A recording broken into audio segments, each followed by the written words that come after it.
well, why don't we go ahead and get started, and then whoever comes in, and, you know, this is so casual.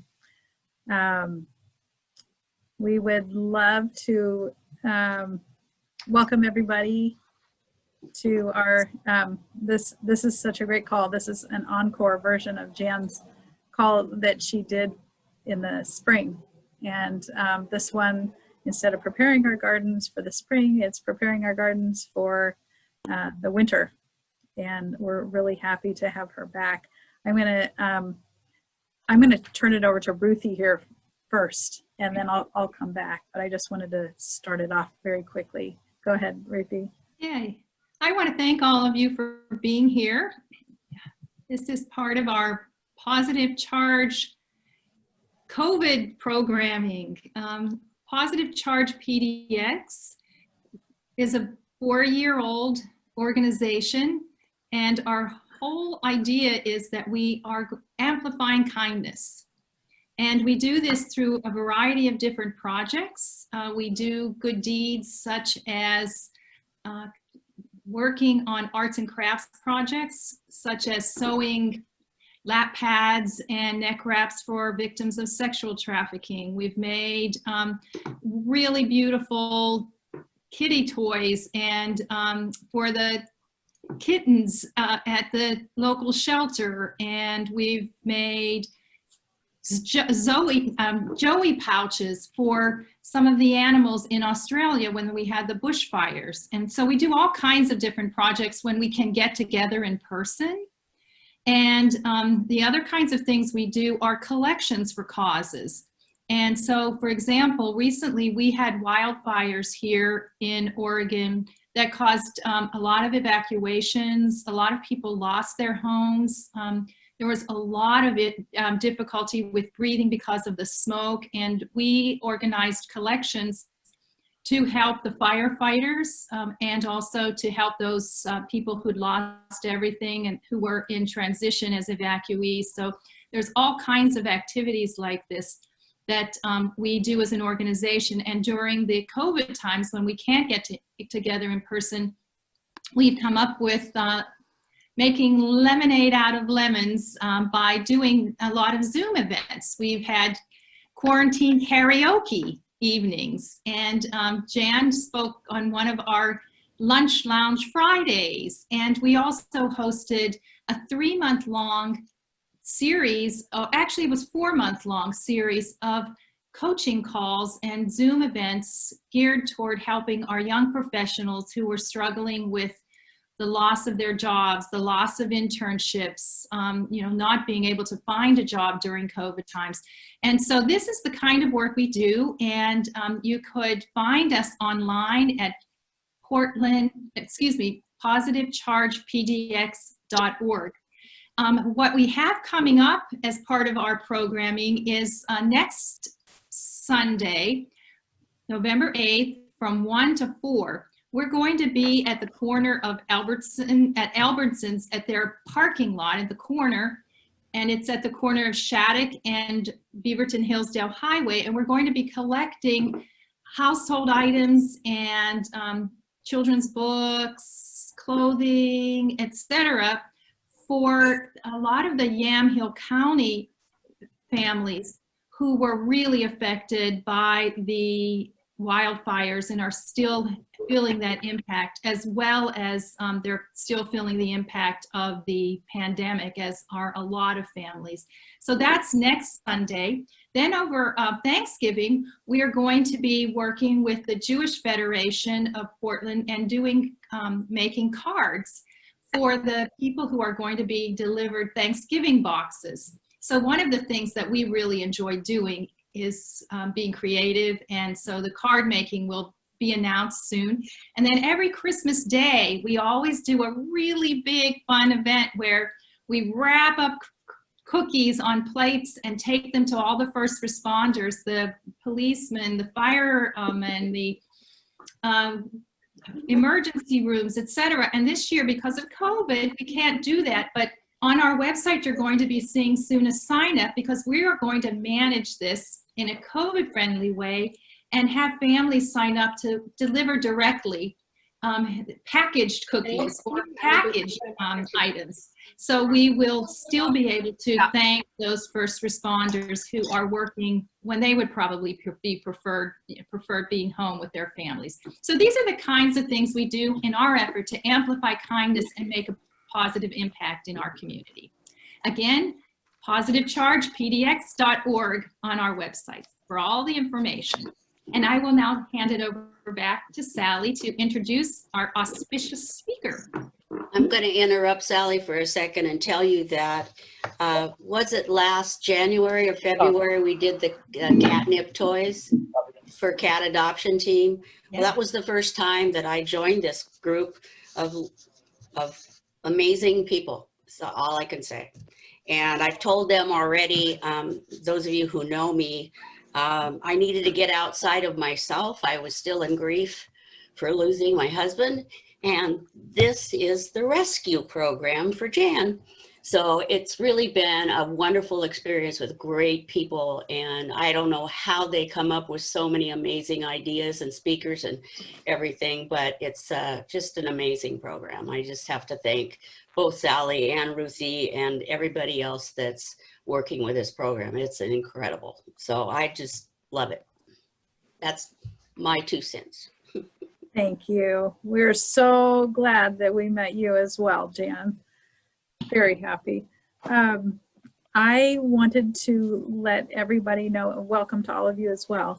I want to let you know before introducing Jan that she's got this amazing call prepared for everybody. She's going to let everybody know about the format, how she's going to conduct the call and how we can ask questions, because I'm sure we all have.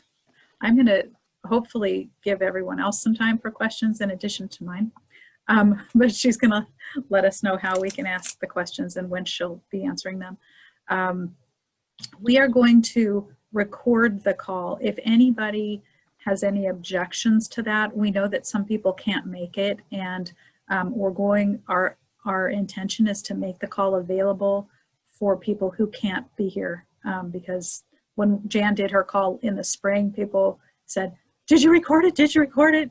And we didn't, we forgot. So if anybody has any objections at all, please let us know, or if there's any part of the conversation that you want us to take out, please let us know, okay? With that, I want to introduce Jan.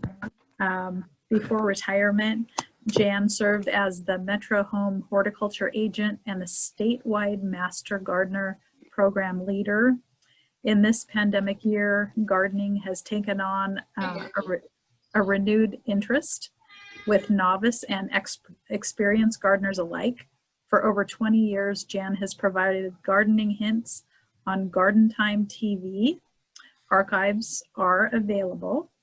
The OSU Master Gardener Program offered the Master Gardener online vegetable gardening class for free this spring, which is over now, and in a short time had over 20,000 people taking the class. Jan hosts a very informative Facebook page. If you're on Facebook, you can find it at Jan's PNW, Pacific Northwest Gardening Tips, filled with all kinds of great pictures and tips that she uses in her own magnificent yard and garden. And with that, I'm just so happy to introduce Jan for our call today. Well, welcome to November and Standard Time. I'm not sure which clocks I changed, but I think I did the right ones. So this morning I was making sure that I made it in time. I want to sort of take the mystery out of gardening chores. I think a lot of people take it incredibly seriously and feel bad about not doing what they need to be doing. But there's no such thing as need to be doing, because frankly, our gardens are very forgiving. We're not so much, but the gardens are. And so if you don't get at it this fall, it'll wait. You can do it in the spring. You may wish you'd done it in the fall, but you can do that in the spring. So every garden's different, and if you're not having a good time, you should figure out how that can change, because gardening is such a wonderful thing to do. Physically, good exercise, lots of color and change in the seasons, and there's lots of ways to enjoy it all. What I'd like to do is go through pretty much what I have in mind here. If you've got some questions, you can put them on the chat, or you can save them for me, and we'll have lots of time to answer questions, but I would like to at least go through what I have in mind first, so that I may answer your question in the process of doing that. The first thing that you need to do in the fall is evaluate your garden. What did it do this year? How did it work? Did it not work? Did it work? You know, how did something need more water, more sun, more shade? There's just lots of things. Just take a stroll and have some note cards with you or whatever, and write down the things that you might do differently, either this fall or next year. It's been a struggle this year for many people, but gardening has been the answer to lots of feeling constricted in your life. And if you're out there in the garden, it really helps. It distracts you from all the other thinking, takes you away from the news and other things. So look at your plants and see if a plant has too much sun. Is it fried? Do you have a hosta that's nailed by heat that you need to move, or something that isn't getting enough sun? Just making sort of a generalized evaluation of what you need to do. Do you need to, would you like a screen for privacy in your yard, or to screen out something that you don't want to see? And now's a good time to do the planting, and we'll talk about that. You also can move plants and divide them. I have lots of hostas, and it's a good time of year to take your shovel and slice it in half and move half of it to somewhere else. Same thing with perennials, etc. So what you need to do, the other thing too, and it happens a lot, people plant and plant and plant, and then they think, where's the nearest hose bib? How am I going to get water to these plants? And so it's something else that you might want to put an extension on a pipe or hose. The first thing you can do in the fall, the easiest thing to start with, is to just remove all the spent plants, the ones that have already been frosted and are starting to fail. And that's the way the more tender and annuals are doing now. So remove those first and get rid of those. Clean out annuals from pots that you have them in, and you may want to replace those annuals with something that's going to overwinter and look nice, or you may just want to clean it out. Anything that's diseased, you want to discard. You don't want to compost it, because you may just be asking for trouble having that composted soil on a plant and passing that disease on to the next plant. So if something's diseased, like powdery mildew or a fungus or leaf spots or whatever, discard those and put them in your compost bin or whatever it is that you might have. Not compost, I mean the kind that is taken away by the garbage man. That's hard to do sometimes, is to get rid of stuff. And then keep in mind that you want to leave some plants for winter interest. If you go out there and cut everything back and it's flat and there's nothing really to look at, I like to leave we have one garden, it's a grass garden. And they're beautiful in the winter when they get frosted or snow on them, or they're flapping in the wind or whatever. So it's not necessary to take everything out and leave it that way. You can leave it behind and cut it back in the spring.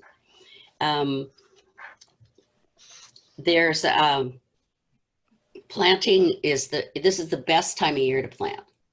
Spring is nice, and that's when all the nurseries are filled with plants. But right now, there's a lot of plants on sale because they don't want to winter them over. They'll leave that up to you. But they will have lots and lots of perennials and shrubs and trees on sale. So it's a good time.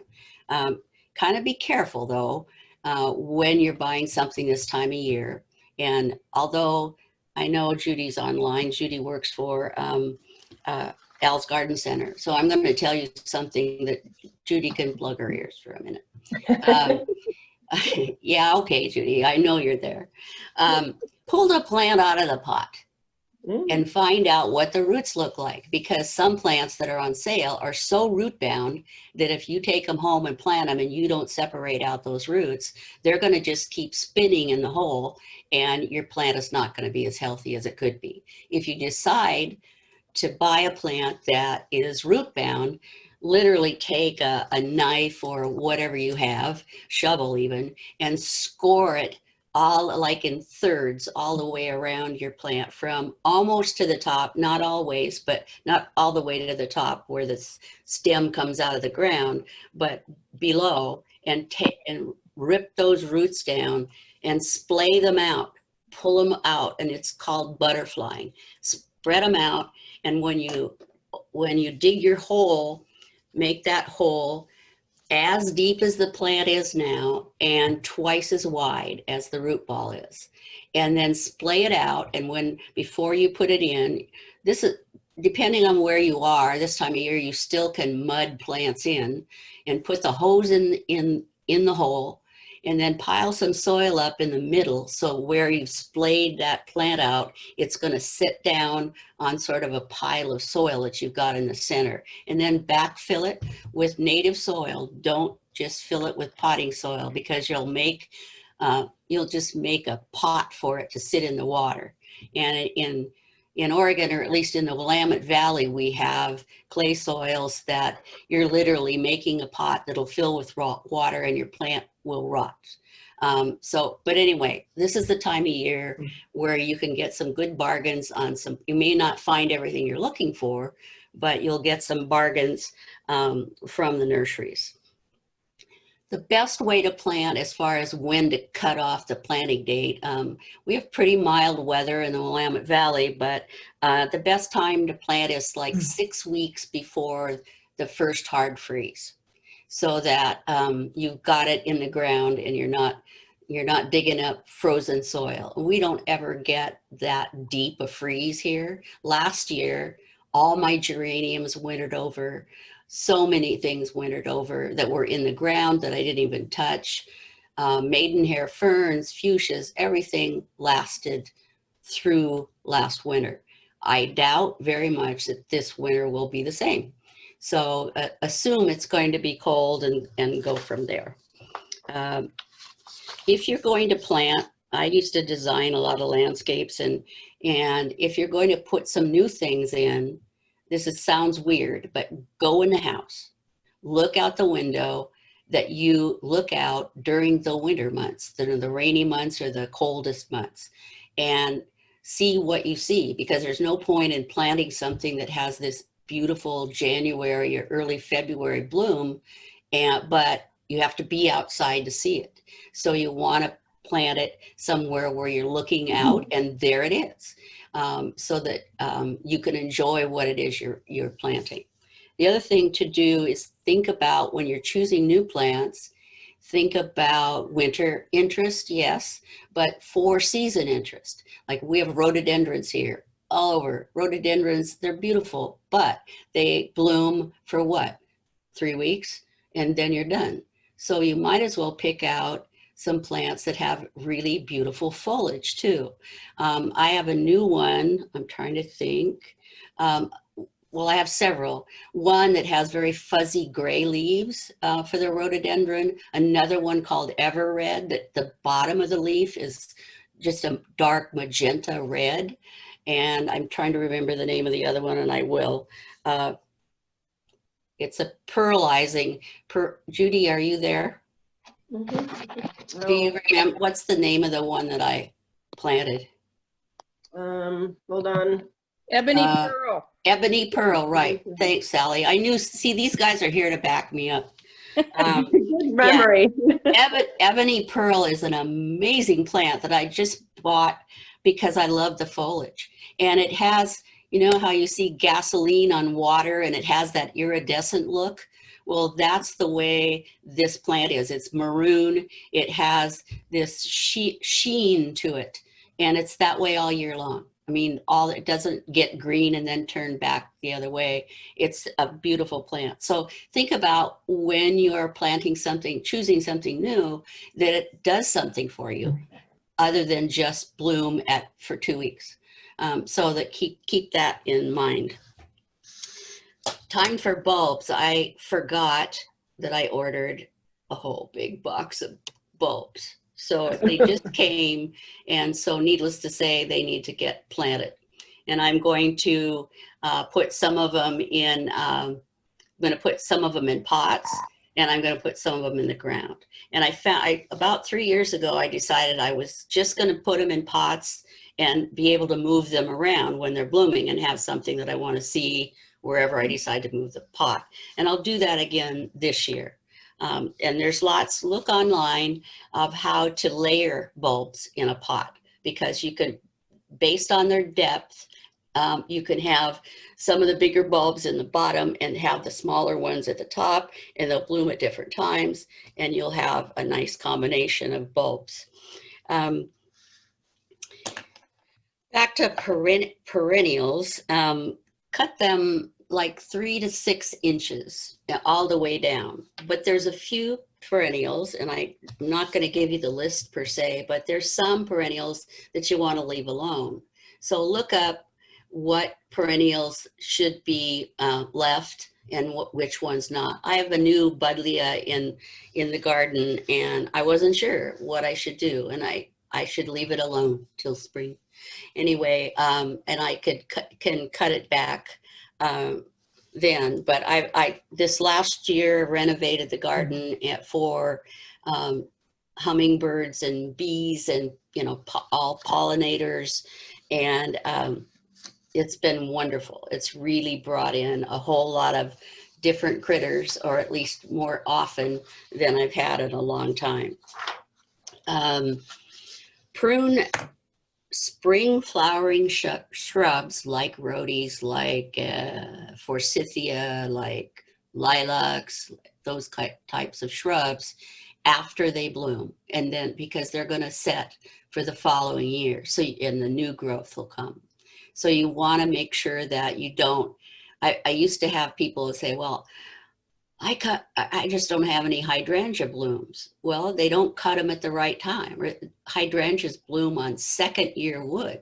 So you don't want to prune them down to the point where they're not going to flower for you.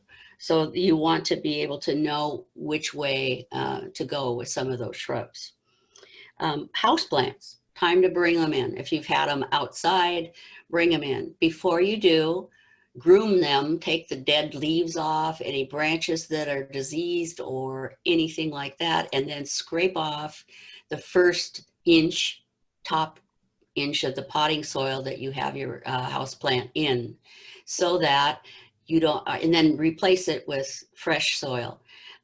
Because if not, you may bring it in, and that's the place, that first top inch of soil, that's the place where if you have, say, fungus gnats and other critters that will hatch in your house. So a lot of times we used to get questions, we've got black aphids flying all over our house in the winter. Well, bottom line, the first question we would ask is, do you have house plants, and where are they, and are they damp? Because fungus gnats to most people look like black aphids, but they're not. And they do eat, they feed on the roots of your houseplants. So it's a good way to just take that soil away and replace it, so that you've actually tossed away the any eggs or any insects that might be there. The big thing is, is what do I do with all these leaves if you have a lot of big deciduous plants? Well, it's just shoots an arrow through my heart if I see on garbage day 7 bags of leaves leaning against somebody's garbage can that they're getting rid of, because frankly, that's the best thing you can use for mulch and increasing the organic matter in your soil. So, and this, it's starting to catch on. matter of fact, I saw something in some fairly recent publication later where they were actually saying, blow your leaves or rake your leaves onto your garden, not off. And I've been doing that for years. And it doesn't look as neat as if you take every leaf away and make it look sterile, but you're providing more nutrients over the winter for your soil. You're providing a habitat for insects that need to overwinter. And it used to be that people say, oh, there's be too many slugs, too many pests, too many things. Well, also that's a place for your beneficial insects to be.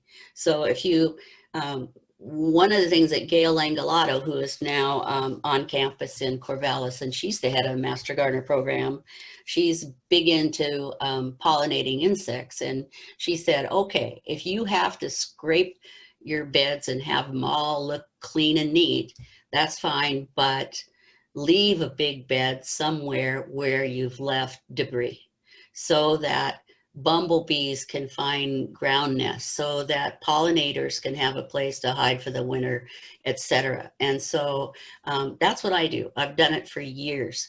It's just put all those leaves back there, and by the time spring comes around and you want to pull them off to warm the soil up, you by that time a lot of it has decomposed and you've got some leaf mold there that your soil is going to like. Are you on mute? The former master gardener from OSU. Oh, okay. Hello? Okay. They'll enrich your soil. The other thing you can do if you want to at this time of year, I've been putting bags of steer manure on some of my raised beds and back with plants that aren't doing so well. So they'll love that for the winter. I especially put it on some blueberries. And one of the times, a lot of people wait and they use their mulches and for spring gardens, and you could do it in the fall instead. The only problem with that is if you put it on too thick in the spring, the soil takes longer to warm up and the new growth takes a little longer to start popping. Let's see, protect plants. The sensitive ones. I have a neighbor next door. He's from Brazil. And he had to have a banana plant in his yard. So he does. But each year he wraps it in burlap and bubble wrap and everything else you can think of so that this plant will winter over. It is gorgeous. It works. Like I say, though, we don't ever get super cold in the Willamette Valley. So he's got a good chance. A lot of people try this and it works pretty well. Even eucalyptus does okay here. Palm trees, some kinds of palms will work, but you have to be aware that they're sensitive to cold and that you might have to do something extra for those plants. What I do about this time of year, actually next week, I'm going to take all the pots that I have out scattered around the landscape, most of them anyway, and I'll line them up on the south side of the garage, and which is where they get the winter sun. And we get east wind here, and where they get protected from the east wind. And so then I have a Norway maple right by them, and there's plenty of leaves that come down, and we just blow them until literally the whole side of the garage is just a sort of a tent of leaves. And I just leave them there. The thing you have to remember when you do that, it does help, it protects them. I've had really good luck with it, but you really have to remember to pull them off in time before, say, daffodils are coming up through a big pile of leaves, and you pull them off and the leaves are up and they're like light yellow because they haven't had any sun to create chlorophyll. So I just have to remember to bring them, to pull that off and let the soil warm up and let them grow. The lawn, some people have lawns. Many more people don't have lawns that used to. But if you do have a lawn, it's a good time of the year to use an organic, slow release fertilizer. And if you're ever going to fertilize at all, do it now. Do it in the fall, and so that your lawn can really come out of winter and really look good. And it's the most nutritious time of year for lawn fertilization. Yes, some people go 4 or 5 times a year. All I think of, if for folks that do that, they must love to mow, because otherwise, if they didn't fertilize quite so much, they wouldn't have as much new growth like they do. Other thing at this time of year that we don't talk about very often is tool care. What does your shovel look like? What do your hand pruners look like?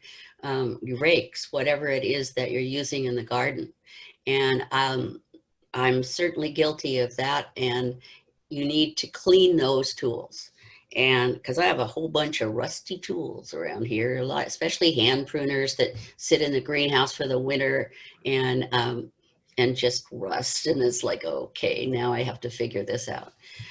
What I do is just buy a new set of hand pruners. And so that isn't always the most efficient.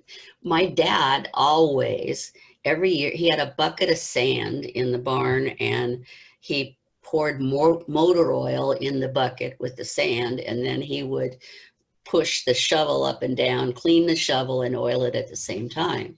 And so you might want to just take a wire brush, clean your shovels or whatever tools you have, and then they'll be a lot better for you next year, and you won't have to get anything new. My grandson the other day, he's 18, and he was helping me, and we had moved it and had a dead rhododendron. It didn't make the cut and didn't move very well. So I asked him to dig it out. And so he did. And I handed him a shovel, and I said, this was Grandpa's favorite shovel. And a few minutes later, he came in and said, "Oh, Grandma, I'm so sorry." He snapped the handle right off. Well, if you don't teach an 18-year-old that if you put too much pressure on, it's going to snap. He didn't know that, and I didn't tell him, and I didn't even think about it. So now I need to repair that handle. I'm not going to get rid of that shovel because it's a favorite shovel, but it needs repair. But also, if you had something for a long time and isn't working very well, I had some pruners of my grandfather, some loppers, and the part up by the knife itself came out, so that when you went like this, you slammed your knuckles together because it didn't stop. They're still in the barn. I have to put them in the metal recycling and stop thinking that I'm going to fix them someday, because it's not going to happen. The next thing is water features, and we don't talk about that very much, but a lot of people we have a half of a whiskey barrel, and we sunk it in the ground. It's sticking up about 4 or 5 inches above the soil level, and we piled a bunch of rocks on the back and picked that perfect rock that the water slides down, and put a little pump in it and hit it in the back, and we have power behind it. And it's wonderful. It brings in songbirds that before we had it, we never saw. They hear the water and come in. So it's a great feature. I have chicken wire over the top of the barrel because I've had a couple birds, for whatever reason, decide to go swimming, and it didn't work for them. So I have and also the raccoons come and they play around in the water. So I just have chicken wire over the top. And then in the winter, I just unplug the little pump that's in there and just take it out and clean it and just put it in the garage for the winter and put it back in the spring. So that we've not done that some years, and actually it has worked. Still, you just plug it back in and off it goes. So I guess some of them can take the cold, but I always like to take it out and clean it.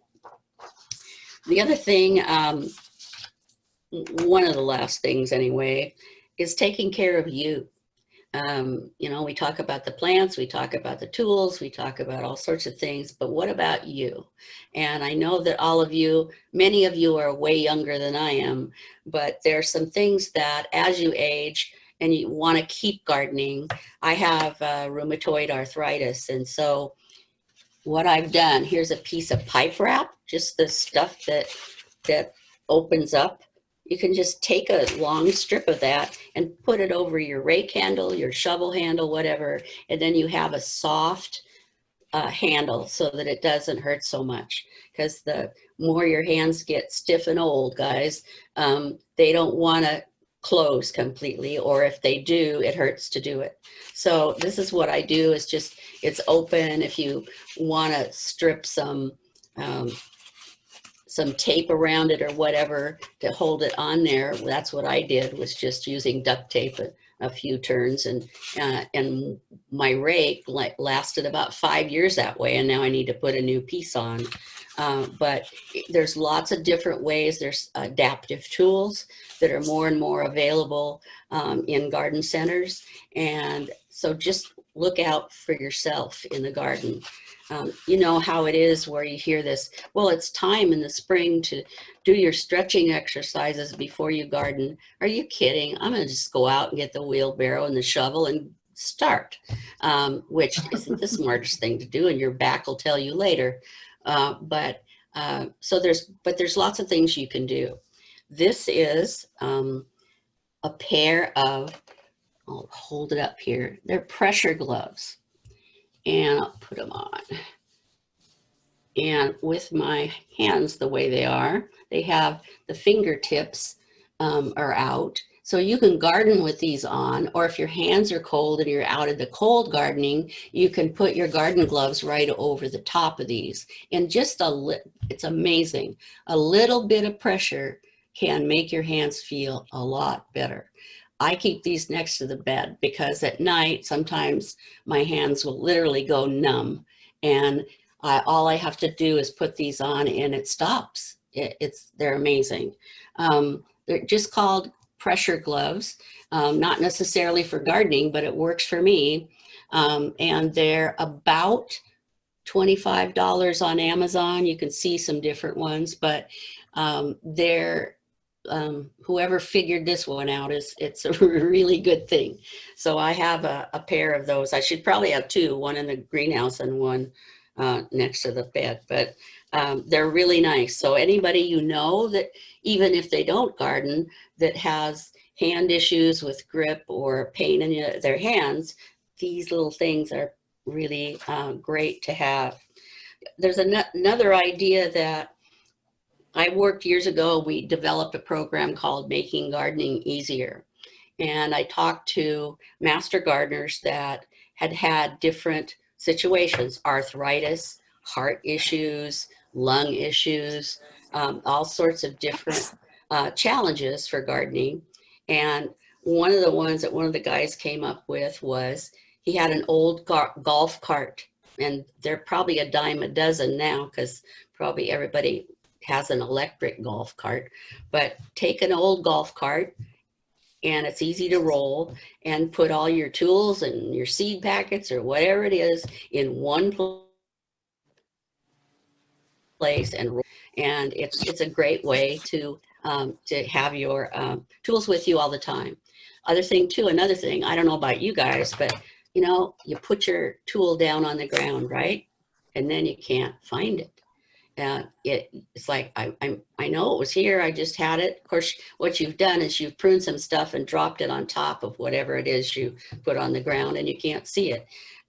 Another idea well, it's also for people that are visually impaired as well, but paint the handles of your tools a bright color, just like a neon green or pink or whatever, and you won't lose your tools the same, and you'll be able to see them. And also for safety reasons, you won't trip over a brown handled shovel that you can't see. So a lot of times just painting your tools with spray paint or whatever it is you want to do really help a lot. Got to look at my notes here and see what we're doing. Okay, bottom line is, there's a ton of information on the web. I mean, it's so much easier than it used to be. You don't need a whole library of books anymore to how to garden. You just ask Google your question and there you are. But make sure, be careful about where you get your information.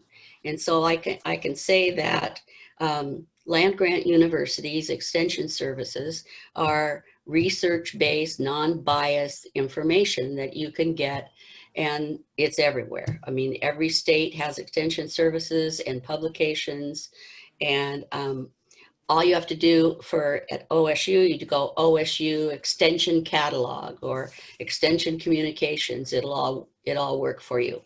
And if you're in another state, you have extension service that can tell you about local gardening information.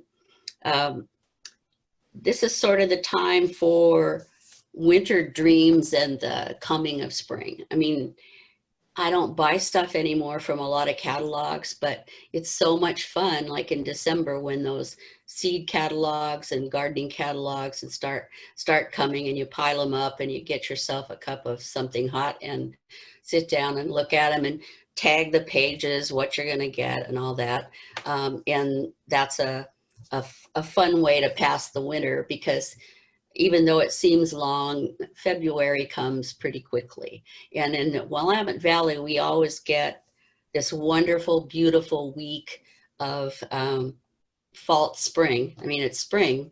We were in Roseburg in Southern Oregon in March one time, and it was 80. And it was like, oh, wow. Of course, next week it was 30, but at least you can enjoy that fall, spring that comes early. One thing I didn't mention is saving seed.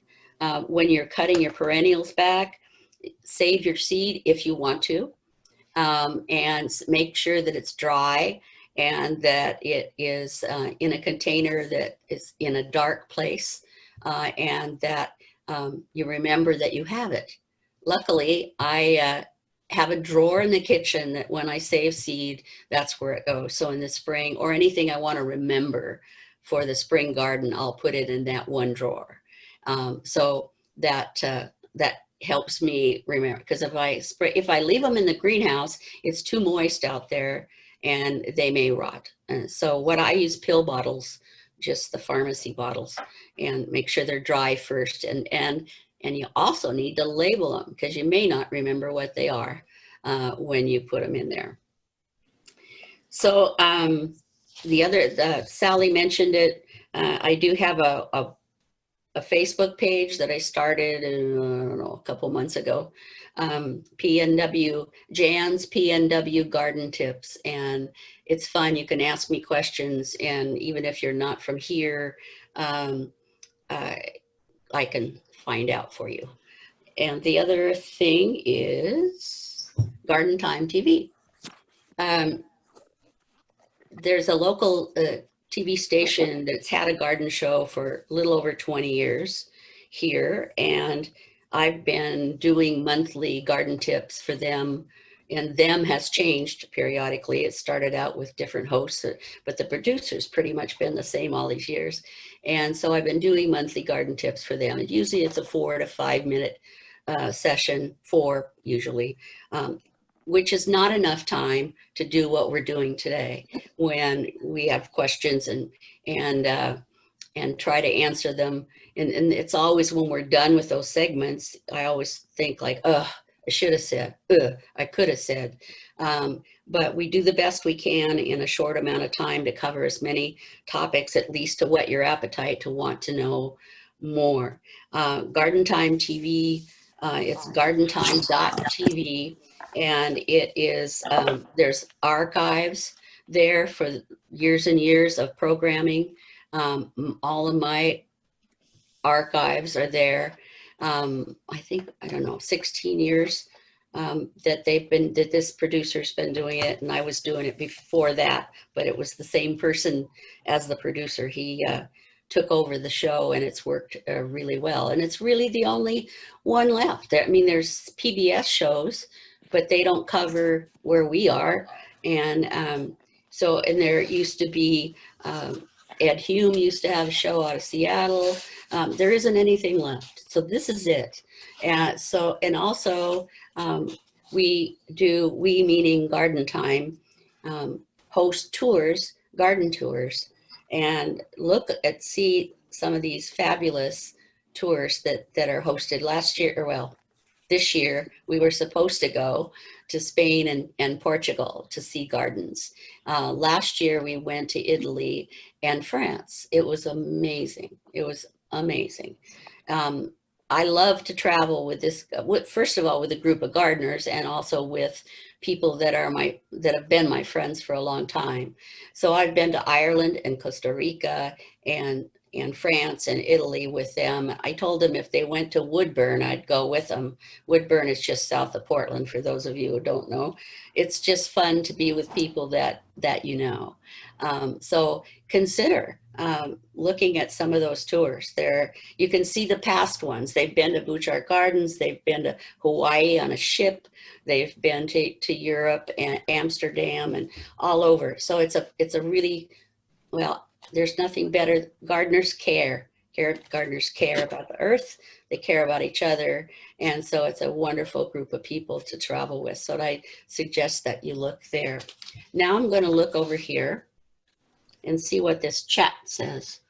You guys are asking me questions. Okay. Let's see. Is it okay to put leaves on the garden even if there are a lot of seed pods? Seeds from maple trees?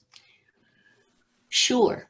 Some of them may sprout for you, and big deal. You pull them out in the spring. I'll have to tell you a story of myself. We have 4 apple trees, and I have a cider press. And one year we made a whole lot of cider, and I had all the pulp left. And so I thought, great, I'm going to put it on the raised beds. So that's what I did.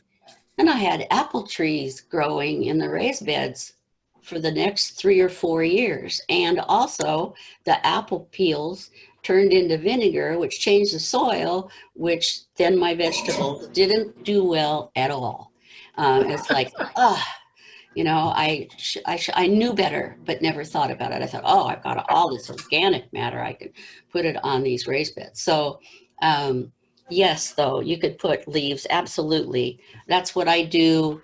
I have 17 raised beds, and what I do with the leaves, instead of put them on the raised beds, I actually put them in the path in between to try to keep the weeds down so it looks better. The raised beds are easier to keep cleaned out. So Rhonda, if you have any more questions on that one, let me know. Oak leaves, they're okay for mulch. They don't decompose as much, but they certainly do protect plants from the cold. The only thing you don't want to mulch with is walnut leaves. Walnut leaves are allelopathic, which means they're a natural weed killer or a natural seed killer. So what you're doing is with walnut leaves, you're putting a chemical on that says you don't want anything else to grow. So, which is fine. If you've got a fence line that you don't want anything to grow on, then pile up your walnut leaves and everything under it's going to die. But everything else is good. Laurel hedges, yes, they don't compose at all. They make a good mulch as such for protecting the soil and plants and weed control, but you're going to pull them off anyway because they're not going to decompose. Foam pipe, a bright colored duct tape. Yep, you could put a bright colored duct tape instead of painting your tool handles. You could just put something on it that's going to show up. All right, great idea is not a question. When's a good time to plant lilac bushes and hydrangeas? Sure, now. Sometimes people want to wait until spring when they're seeing whatever it is in the nursery bloom so that they can pick it out with it in bloom so they can see what it looks like, which is a good way to do it. If you want to trust the labels that are on them and shows you what color it is or whatever, that's fine too. So yeah, you can divide hydrangeas right now, easy enough to do. Lilacs, you're probably not going to see as good a representation of the different kinds of plants in the nurseries now. So if you're looking for a specific lilac, then you may want to wait till spring. But you could, it's a great time of year to plant here. What happens, at least for the Willamette Valley, is that you plant it and the rains start and you don't have to be out there watering it all the time. If you plant in the spring, that's fine, works too, but you have to water that plant, make sure it doesn't get dry all summer into the fall rains in the spring, so that that plant gets a good start. We used to in extension offices have people come in, well, I watered it. They told me to water it. Well, yeah, not once, every week or every 10 days or whatever. Water depends on where you live and what you need to do and what your soil types are as far as how much water it's going to save, that it's going to need. My uncle moved from Minneapolis to Phoenix, and he wanted to have the same plants in Phoenix that he had in Minneapolis, roses and geraniums and all the other things. Well, he had them, all right, but the soil was sandy. He had to water 4 times a day to get some of these plants to get enough water because of the soil. So with us, we have soil that retains, at least in the Willamette Valley. There are certainly areas in Oregon where the soils are as grainy and sandy as others. So it depends on where you are.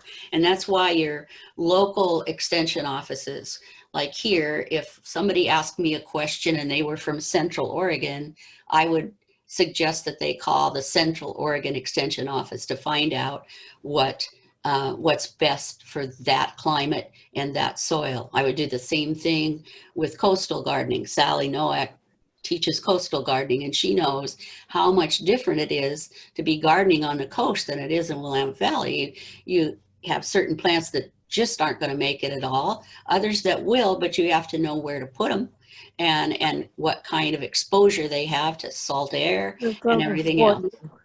Pardon? Oop, okay. Anyway, so every place that you garden is unique. Even your landscape versus 2 doors down is unique. There's microclimates that with me, I have an acre, and the house faces west, and most of the garden is on the east side of the house, and we have east winds here that come in like a train. And my husband was from Gresham on the other side of Portland, where the east wind blew. And when he moved here, he was so excited because he figured that the east wind, he wouldn't have east wind here. Wrong. It came through like a train. You could hear, he said you could hear the wind coming on each tree, that it was coming towards you. And it dries plants out. And some just don't do well in that kind of an exposure. So wherever you live, or you may be, I know if you're all gardeners, which you are, you wouldn't be here. You have other family members that are asking you gardening questions, but they're from somewhere else. So suggest to them that local gardening information is best gotten from your local extension offices. Okay. I used pill bottles this year to save my marigold seeds. Well, good, that's great. Any tips to proactively help with pests for next spring? Slugs, well, we didn't talk about slugs, did we? Well, this is the best time here in the coastal environment in the Willamette Valley to bait for slugs, because those little critters can each lay 100 eggs.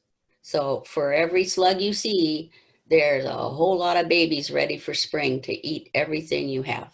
So it's a really good time, 2 things, good time to bait for slugs and a good time to weed so that you don't have spring weeds everywhere. Get rid of those weed seed heads, etc. What I suggest, and I was suggesting, there were 3 phosphate products on the market, that they're safe for pets and safe in all ways. It was don't write this down because I'll tell you why. Worry-free, Escargot, and Sluggo were the 3 brand names for those phosphorus baits. The only one that's available right now is Sluggo. I've told people, oh, get worry-free. Well, I haven't seen it at all. There's another one, and Garden Safe is another one. That is a newer phosphorus product. So the other ones like the metaldehyde and the cories, all those other things, they are very dangerous for animals and pets and kids and everything. So, and the Sluggo works, but so does beer. You know, so you can put out a dish of beer. Don't use good beer. Drink the good beer. Put the cheap beer out. You can throw a little more yeast on it if you want. That's what they're attracted to, is the yeast. So if you want to do Pabst Blue Ribbon with yeast, you can. And some people have great results with beer, which isn't going to cost you as much as the Sluggo does. The other thing is you can put traps down. In other words, you take a board and put it in between in the rows of your vegetable garden or in your flower garden, and then, but you have to go out there in the evening and lift up the board, or the early morning, and take away the slugs that are there, because they like that kind of hiding place. So, and then I'll leave it up to you how you dispatch them after that. Some people use salt, some people use water, some whatever. I throw them over to the garden next door. No, sometimes I do. Hey, Jan. Yeah. I'm the one who asked that question. So just because I am such the novice gardener that I am, are you saying that you put Sluggo down, for example, and then do you put composting down on top of it? It has to be on the surface of the soil. Oh. And also you'll find with Sluggo and some other products, but that it looks like it's moldy after you put it down and it gets damp. But my experience is that it still works. It looks like it shouldn't, but it does. I have it in the greenhouse, and I put it on the tops of the soil of the pots that are there, and then it looks awful. It looks like it couldn't possibly work, but it does. Don't put anything over the top. You have to have it exposed so they'll see it, because they're not going to dig for it. And you just do it once? No. And then you're done for the winter? No. Wouldn't that be nice? Okay, great. Yeah, no, you need to, it's a couple of weeks, maybe every couple weeks, especially hostas and other things that you see are just being devastated. It doesn't take a lot, but you just need to keep going with it. And with like the beer traps, when they get full, you dump them out and put in more and just leave them there. Okay, thank you. What do you do with rose bushes this time of year? Well, what you do is you don't cut them clear down. It depends on the tea roses and garden roses. You cut them down to waist high. And that's it isn't pruning per se, but what that is when the winter winds happen, they won't catch and rock the plant, because you're going to rock the root system if it's too, very windy. So you cut them back now. A lot of times it's hard for me to do that because there's some really nice rose hips on them. But I cut them down to about hip high, and then here in February, about the end of February, then you prune them all the way down. Cut out all the disease wood. You can cut out disease wood anytime, but cut all the disease wood and cut them back down. The lower you cut them, the more roses you're going to have, and that's kind of counterintuitive for most people, but roses bloom on new wood, and the more new wood you can develop, the better. So I cut mine down to about 10 inches, probably 8 to 10. That's pretty low, but we also have really nice roses that like I say, the more new wood you develop, the better on those. So right now you don't have to do a lot. I just deadhead as we go and then try to prune them all the way down. Same with lilies. I have a Japanese porcelain berry vine that is diseased. Can I cut it to the ground, or should I wait for the spring? I don't know. I would have to look that up. Sally, do you know? Turn on your mic. Yes? You're still, there you go. Okay, what did you just ask me? It's porcelain berry vine that's diseased. Can it be cut down to the ground, or should I wait for spring? Oh, I can tell you about Billardia. Yeah. That's a little different. I don't It's know. all right. I mean, it's all right. I When does it bloom? have to look. What, Judy? I was wondering, I'm looking it up when it blooms, because Okay. then it would depend. Yeah. Yeah, the Um, best thing we taught master gardeners is to say, I don't know, but I'll find out. And because I don't know is perfectly fine. There's a lot of things to know. Well, none of us will ever know it all, that's for sure. Oh, Okay, well, let's, is that Kelly? It is. All right. I need to find out how to get a hold of you, and I will find out and let you know. Thank you so much. Okay. yeah, I'm not finding where it blooms, so it's going to take a couple clicks. All right, a second. I have what I consider the best ever pruning book that is put out by the American Horticultural Society called Pruning and Training, backwards, but Pruning and Training. And I've not found any questions I had where I couldn't find the answers here.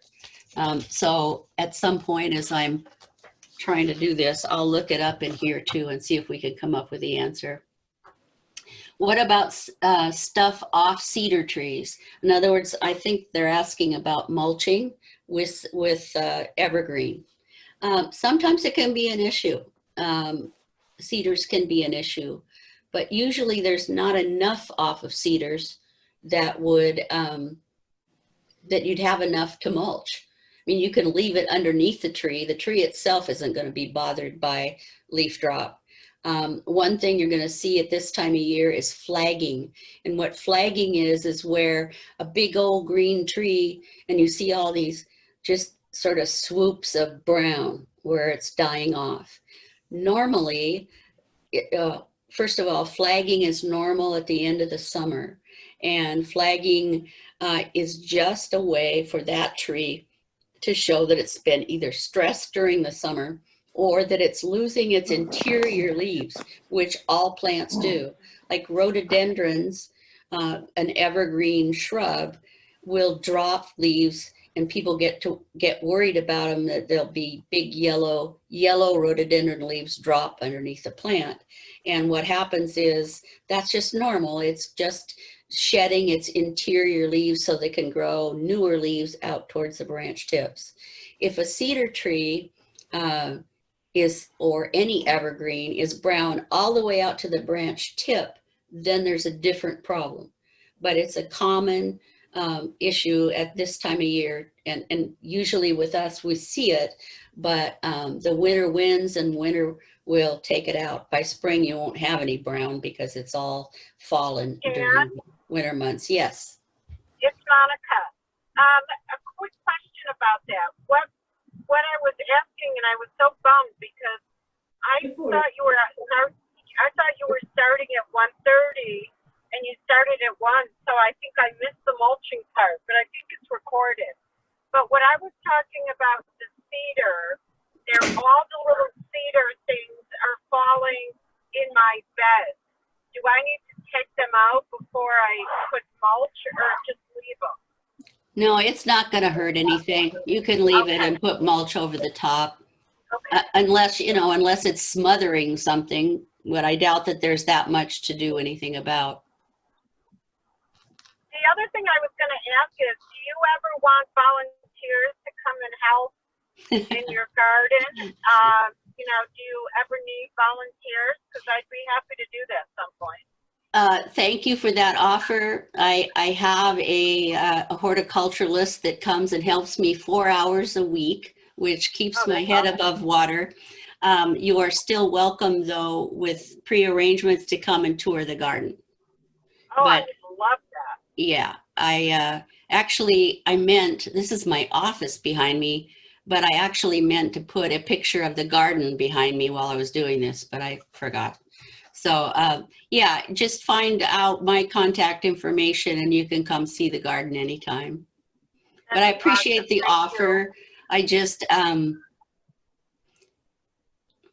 to be careful. Well, it's hard when you have strangers come and that they. Oh, I don't mind the stranger part. And the thing of it is, the gal that does help me is here because she's a landscape gardener and she wants to learn. And so it's sort of a teaching, working situation with her. And so far it's working. So if I get desperate though, I'll raise my hand and see how. If you get desperate. So far so good. If you plant a tree at this time of year, is it sure to get enough water naturally, or should you give it some supplemental water for a period of time? I don't think you're going to need supplemental water pretty soon here. We're going to end up with lots of water. But when you plant it, if you're planting it now, use mudding in like we talked about earlier. Dig the hole as deep as the root ball, twice as wide as the root ball. Put a hose in the hole, backfill it, and so that it's sloppy wet. And don't backfill it with natural soil, not potting mix, and make sure that that level of soil is no higher on the trunk of the tree than it was in the pot. And other than that, you should be okay. I think we're going to have enough. We're going to have enough water, spring or winter water here that it'll be fine. But next year, next summer, you just planted it and you need to make sure that it does just slowly drip water on it periodically so that it makes it through the heat of the summer. And after that, you likely don't have to ever water it again.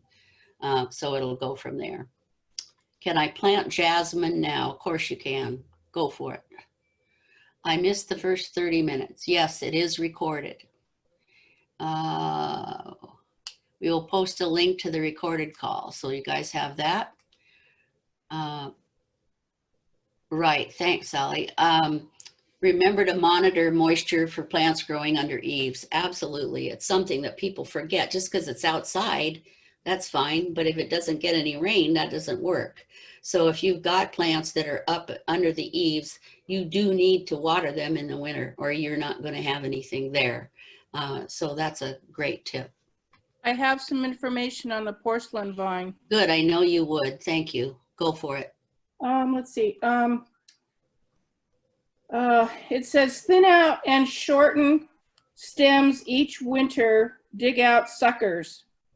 You can cut the vine to the ground and still get berries since it blooms on fruit and fruits on new growth. Perfect. That's from Western Garden Book, but Sunset it's for up here too. Sure. Thanks, Sally. Now you got that. Thank you so much. Thank you. All right. Just pour a can of beer directly on the plant. Gee. But that was a question about the slugs. Is that what you were saying? I think I misunderstood you. Okay. No, it's just you put it out in a tin pie pan or a dish or something like that, and they literally crawl in and drown. Gotcha. Okay. Thank you. Okay. All right. Let's see who else we got here. Do I pour beer on my plant? You can, but that's a heck of a waste of beer. Just trying to be funny. They're not, they're not going to drown in anything that way. They'll just be happy while they're chewing on your hosta. Okay. Anybody else with other questions? We've pretty much covered these.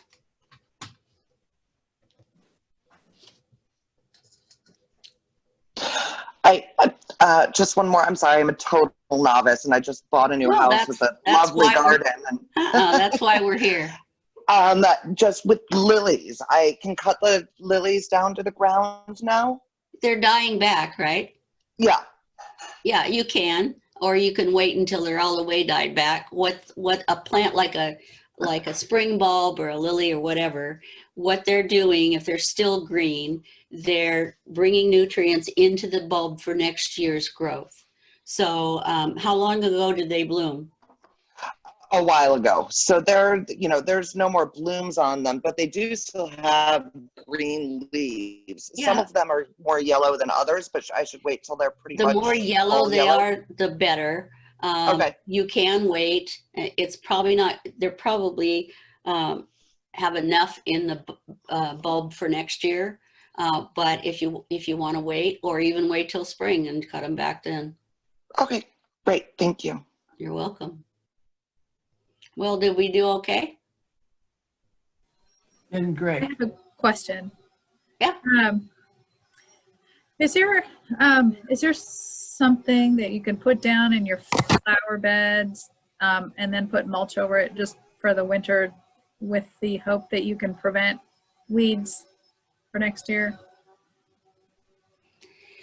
Yeah, there's several products. There's you'll have to do your research on this, but there's several products. One's called Pruning, and it's a pre-emergent weed seed killer. Okay. And it actually, some of them actually can be used in edible crops, and some not. Like Casseron is a product that is a pre-emergent weed seed killer that will work for 6 months to a year before you can plant anything back in there.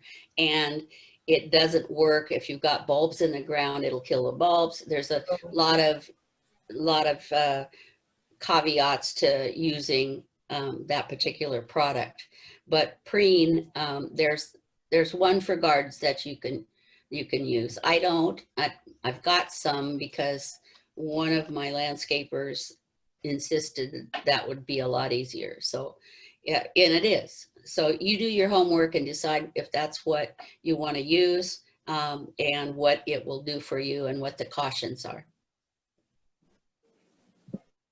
Okay, thank you. Jan, there was another question about irises and moving irises. Yeah, you can move them anytime. What right now you do is cut them back about 4 to 6 inches. Just cut the leaves back. Make sure that the tuber, the top is not buried. It has to be exposed in order to do well. I've always said that, and I had somebody working for me last year that buried them and said, hey, it'll work. And it's like, well, okay, but that's not what iris growers say. And so, yeah, it's time. You can move them. You can plant new ones. Shriner's iris at the end, probably in September, sent out all their orders to be planted in the fall. Does that do it for you, Ruthie? Okay.